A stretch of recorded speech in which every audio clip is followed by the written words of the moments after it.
হালাল খানা খাবেন। কি খানা? কি খানা? হালাল খানা। কি মুখে বললে হালাল হয়ে যাবে? হ্যাঁ, মুখে বললে সুদের টাকা কি হালাল হবে?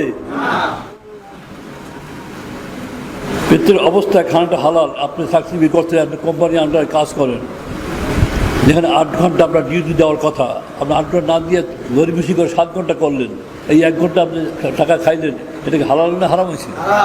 হারাম হলো। ঠিক এরকম প্রত্যেকটা কাজ করতে অবস্থায় সরকারি চাকরি করেন, কোম্পানি আন্ডারে চাকরি করেন, যেখানেই করেন না কেন, তার সাথে যা কথা সেই অনুযায়ী আপনার কাজ করা, যদি হালাল করতে হয়। ঠিক এইভাবে খেয়াল করে আপনার কাজ করতে হবে। আর দ্বিতীয়ত হলো সন্ধিয়ার মুক্ত, সন্ধিয়ার থেকে বাঁচা। হারাম যে সন্ধিয়া থেকে বাঁচত, সে হারাম থেকে বাঁচত। সন্ধিয়ার থেকে বাঁচা, যে কোনটা হালাল কোনটা হারাম, ভালো মন্দ কেমন হইতে পারে বা হইতে পারে না, এরকম চিন্তা করলে এর থেকে বাচ্চা সঠিকভাবে আপনার খানাকে ঠিক করে নিতে হবে। খানা যেন আপনার হারাম না হয়। কেননা হারাম খানা খেলে দেল শক্ত হয়ে যায়। আপনার জিকিরের কাজ হলো দেল নরম করা, জিকিরের কাজ হলো পূর্ব দূর করা, জিকিরের কাজ হলো আল্লাহ ভীতি আসা, জিকিরের কাজ হলো আল্লাহর মহব্বত আসা। আর আপনার হারাম খানায় আপনার সবগুলোই শেষ।